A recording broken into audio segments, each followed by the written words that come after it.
How to fix screen resolution problem in your Windows 10 or 11.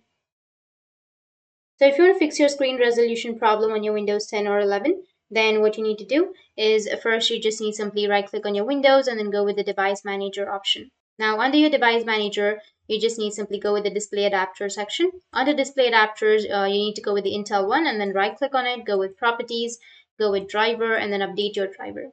So you need to go with the first one. If it says it's already installed, then you can just go back and then go with browse my computer. Let me pick from a list of available drivers and then select your driver and go and update.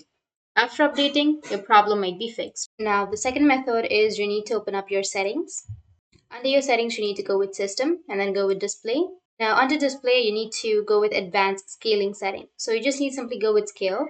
And here you may have advanced scaling settings. So under that, you need to go with the custom scaling. Make sure the option of let Windows try to fix apps so they are not blurry option is turned on. And after that, you just need simply go back and you need to go with the advanced display option. Under advanced display, make sure that a refresh rate is 60.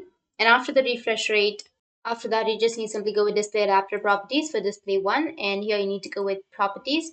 Under properties, go with driver and you need to click on rollback driver. But if it's not available for you, you can go with update driver and you can update for your drivers.